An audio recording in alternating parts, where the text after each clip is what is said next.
Alright, there's a high chance that this video is quite a bit longer than my normal ones, and as you can tell from the title, this video is about increasing testosterone. But before we cover that, I'd just like to talk a little bit about what it is, what it does, the benefits of having a higher level, the issues of having a lower level of testosterone, what's currently lowering your current level, and how to increase that. So please just stick around to the end, because I can guarantee most of the information in this video will be beneficial to you. Alright, let's get into it. Testosterone is a hormone that's primarily found in men. It's produced primarily in the testicles of men in larger amounts, and in smaller amounts in the ovaries of women. It contributes to growth of facial hair, deeper voice, increased muscle mass. It also helps with maintaining bone density, red blood cell production, and increased sex drive in both men and women. So those women that you see with like in the circus and they've got a beard, you know, high levels of testosterone. Can't really talk about testosterone without also mentioning estrogen, which is sort of the opposite to testosterone. It's the female counterpart to it. I think it's most comparable and the easiest way to understand it. It's produced primarily in the ovaries of women in larger amounts and in small amounts in the testicles of men. And the way that the testosterone-estrogen balance works is the higher testosterone levels, the higher estrogen levels, but it doesn't work the opposite way around. Like if you have higher estrogen, you won't have a higher testosterone. Like if your estrogen level was to rise, your testosterone level wouldn't. But if your testosterone level rose, your estrogen level would. So having a higher estrogen doesn't balance things out, which is where this issue stems from. Estrogen triggers development of more female characteristics that you would imagine, and this is in cases of both men and women. So it contributes to breast tissue, wider hips, increased body fat, and in men it can cause infertility as it interferes with sperm production. So it's quite detrimental to having higher estrogen for men, because the infertility rate for men has risen to 20%. Now, not all of that is due to high levels of estrogen, but pretty sure the average nowadays is about 400 nanograms per deciliter. And compared to your grandfather or great-grandfather, theirs was probably about 1,000. And even in their time, that was considered low. So the fact that 400, 500 is considered normal nowadays is quite frankly disgusting. And hopefully once you come away from this video, you'll understand how to increase that to ensure that, you know, you can have kids. Because it may be well and good now thinking, oh, I don't want kids now, but do you really want to cut off that opportunity for yourself in 10, 15, 20 years if you do decide you want kids? But, oh no, my 18-year-old self didn't want kids, so he didn't increase his testosterone when he had the chance. So, yeah, let's get into the benefits of having a higher testosterone for men and women. It's increased muscle mass and strength. This is why men are generally stronger than women, because obviously they have a higher testosterone level. Improved bone density, reduces the risk of fractures, boosted libido and sexual function, improved cognitive function, so it helps you be able to process information and think better, increased energy levels, both physically and mentally, improved mood, has reduced symptoms of depression and anxiety. So having a higher level just overall improve how you live your life, honestly, and it can be quite detrimental. Now, if you imagine what a sperm looks like, you could probably imagine it's got the tail and the little heads. You've probably seen a picture. What's happening with this lower estrogen is, higher estrogen, lower testosterone, is those sperms are becoming deformed. They're having two heads, they're brought into the world without a tail, and you just gotta think about the fact that those are your kids, man. Like, it's just awful to think about it being deformed because of something that we can have an effect on, but we can't really control. Like, I'll get into that now. It's lowering your testosterone. It's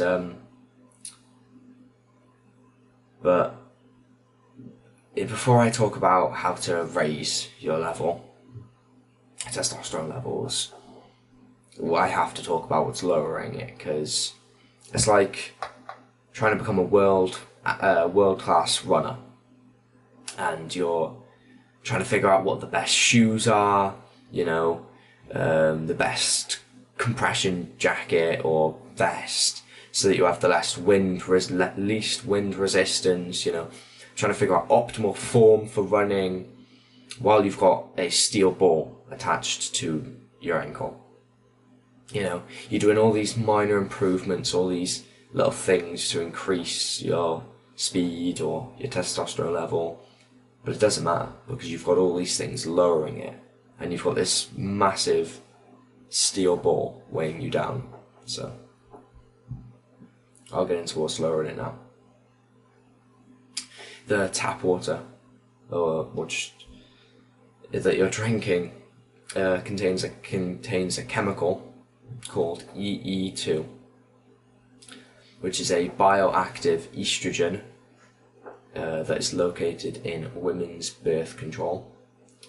And when they take this birth control and they pee out into the toilet, obviously it goes through a massive filtration system. Obviously, when you pee into the toilet, you don't, drink pee out the tap. It goes through a massive filtration system, huge scale, separates the water from the sewage, But the thing is, this chemical that they're putting in birth control, this hormone, it can't be filtered out by their filtration system. So this hormone that they're taking, that literally alters the way a woman's body works, is being, it alters it so drastically they cannot have children.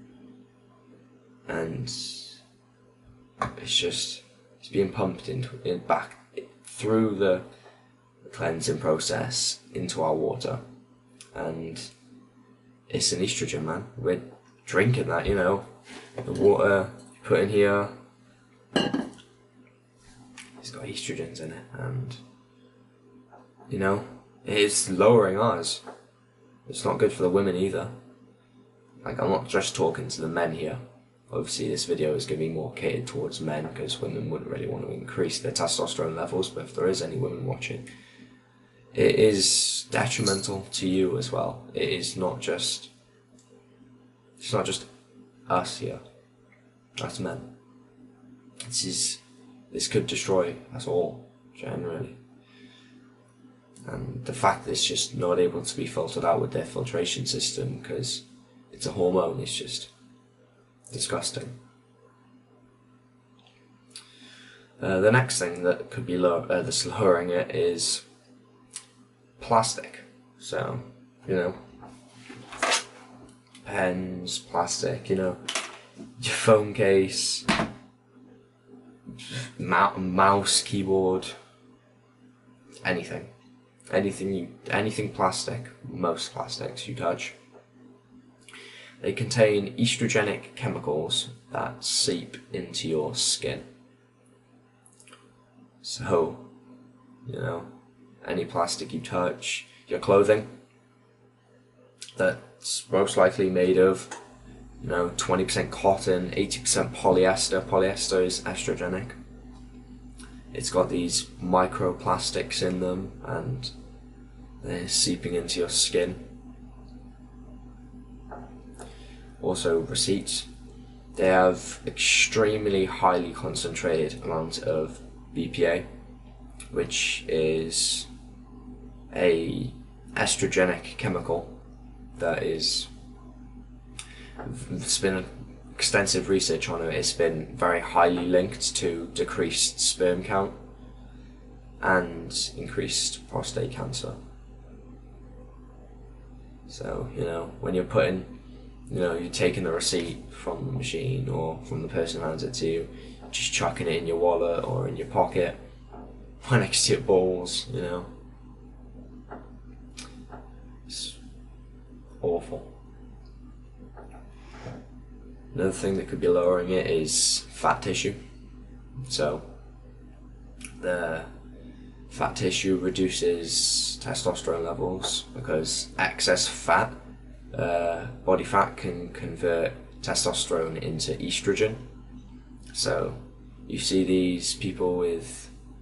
men with literal boobs, and it's just a feedback loop because estrogen turns their body fat, their body fat turns their testosterone into estrogen, and the estrogen makes them develop more body fat. It's awful, and the only way to get rid of that is to just lose the weight, but easier said than done for most people. Another thing that's lowering it is stress. Stress can lead to higher levels of a hormone called cortisol, which interferes with testosterone production. So, if you're thinking about all these things, you're worrying about them, that's not helping. You've got issues in your home life, you've got assignments doing, homework doing, it's not helping. It's awful. Another one lowering them is drinking alcohol. Alcohol has been proven to lower testosterone. One study found that men who consume 30 to 40 grams of alcohol per day, equivalent to 2 to 3 standard drinks, 2 to 3 beers,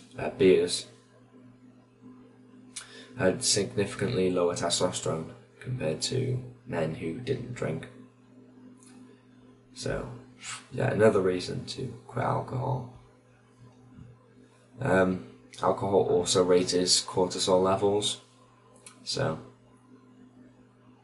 if stress wasn't bad enough, you've also got alcohol in there. So, if you use alcohol to deal with stress, same crap's happening. Right, enough of the awful stuff that's lowering it. Let's talk about the stuff that can raise your levels and the positives. Strength and resistance training. Consistently, going to the gym, moving weights, getting higher weights, that can all raise your testosterone production, putting your body under stress. Not just strength and resistance training. Getting 8 to 9 hours of sleep also raises it, because not getting enough sleep can be detrimental to testosterone production. So, but that's, you should already know that sleep is so many things that require sleep. You should already have a good sleep schedule. If not, I've already got a video on improving your sleep and how to get better sleep. I already mentioned it, but losing fat, lowering your body fat percentage would also in turn raise testosterone levels. Getting enough vitamin D is essential for testosterone production. So, you know, sunlight,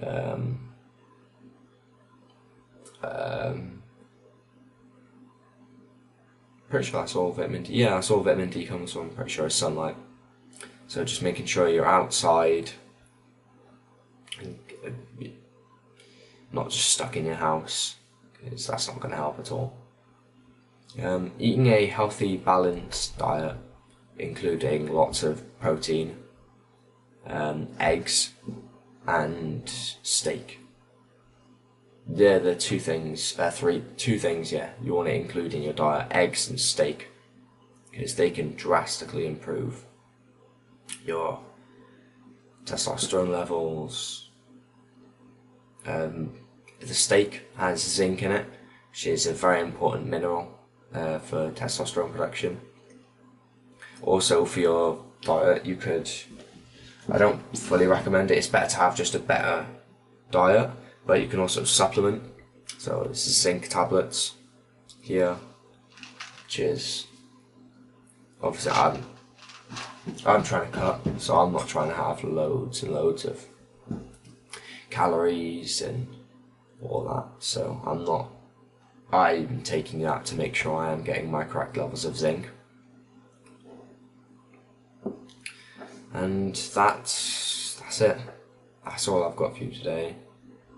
I encourage you, though, to not just take my word for it, and to do your own research and come to your own conclusions on things. Because I know most of what I've said sounds like rubbish. I'm not sure if I'd believe it if I was told it by someone who looked like me, to be fair. But hey, it's up to you, man. Have a good day and a great week.